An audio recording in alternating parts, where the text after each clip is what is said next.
back. Indeed, adui wa Mluya ni Mluya. Just listen to this guy.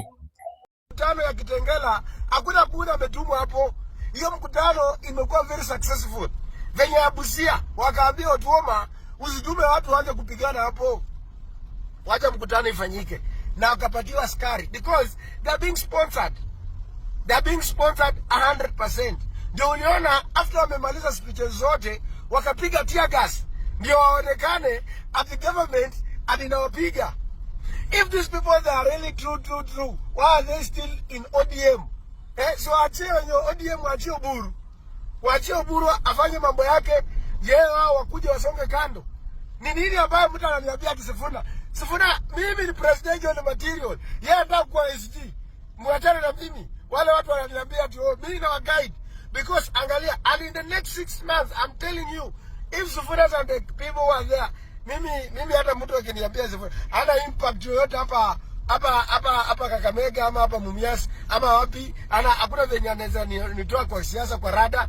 But I'm telling this that Kenyans want young politicians have been bought yani to speak so that to confuse Kenyans from so that nyinyi mnaongea mambo ya ODM is already in the government. So why can't you talk about mambo ya kuongea and that's what we are trying to say. And this is not the first time this Salasya is fighting Sifuna. Immediately after Sifuna had that Busia rally, this guy had to say.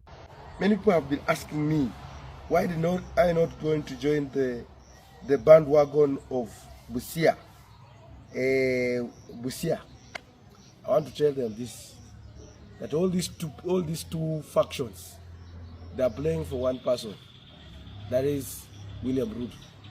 They eat all these two bandwagons. So what is happening, and this is what Kenyans ought to understand. First of all, let me ask. The ODM did the changes. ODM did the changes and installed Oburu as the party leader, Osote remained as the deputy party leader, among others. And then Sifuna remained as the SG of the party. So what does that tell you? It tells you that these people have got the powers to remove whoever they want because they are in the system. Now, let us start with the issue of Kenya Moja. When the Kenya Moja movement started, there were genuine people like Namisi, Caleb, who really wants for the change for the people. But the rest were there. I don't want to mention. So Kina Sifuna were giving 1 million, 2 million in those events that they were going. You ask yourself, where was that money getting? Where were they getting that money? The source of that money. Where was that source of money? Then you see these people going on TV. They have been told, go, Sema Kasongo.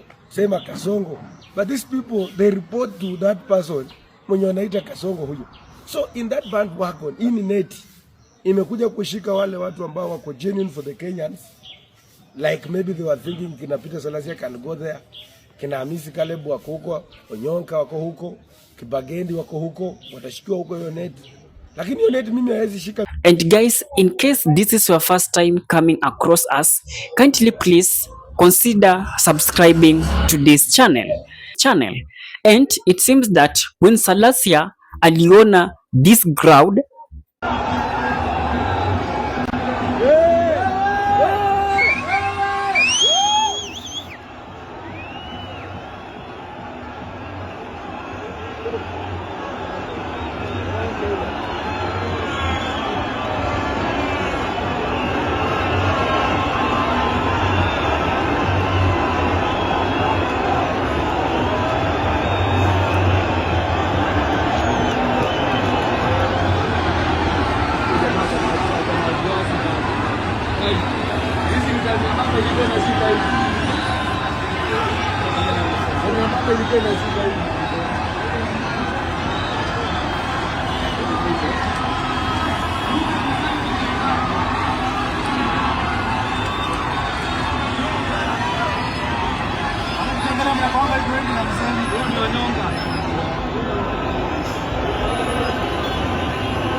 the guy akasema, we Sifuna amekuja.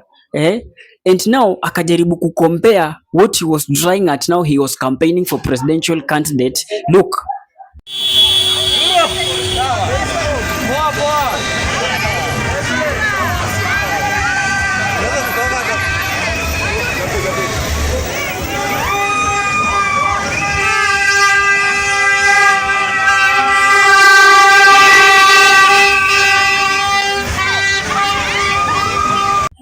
He was just trying to kupata watu kidogo, anaenda kwa market, watu wanashanga huyu jamaa ni nani? Haka ndio Salasya. Watu wanashanga huyu ndio Salasya, huyu ndio mbunge Mumias East. Yaani watu wanashanga huyu jamaa ametokea wapi? So guys, critically, can you compare Edwin Sifuna to Peter Salasya? Surely sio ni kama matusi. I can forgive Salasya for refusing to read this document and assuming Sifuna signed it. But I cannot forgive Professor Ojienda. Because Professor, you are a lawyer. When you see people running away from a document, and that's the reason I have brought this thing here, because there's been a lot of nonsense being said about the contents of this document. And I wish, Trevor, you brought me on this show alone, so that I can explain to you the contents of this document, so that people like Ojienda don't introduce things that are not there. You are a professor of law. Please don't behave like Salasya. Read the document so that you understand and explain to your people. Sifuna is a super senator. Si senator wa Kakamega, a senator of a city, Nairobi. Sifuna is a national leader. Let me just stop comparing Sifuna with Peter Salasya. Guys, what is your thoughts? Kwa sababu Sifuna has announced that is now going to home county of Peter Salasya. Wacha tuone Peter Salasya atafanya aje. You know, seems that they don't know who is sponsoring this team. The other day, they say Rigathi Gachagua wametulia. They say Uhuru Kenyatta wametulia. Now they are saying now the government itself is now sponsoring the Sifuna's activity. Surely. Peter Salasya, ni madau ulikuwa umechukua nyingi kidogo ama akili kwa wapi siku hizi? What is your thought? Drop it in the comment section. I'll be doing my best to read it and giving you a response. And with that, peace and love.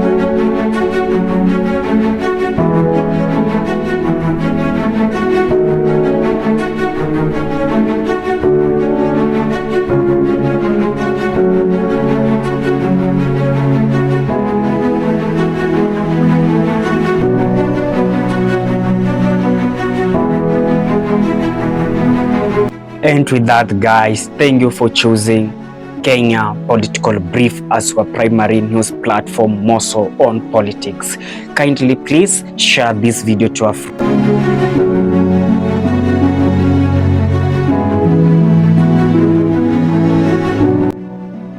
If politics is your passion, this is the place you really wish to be.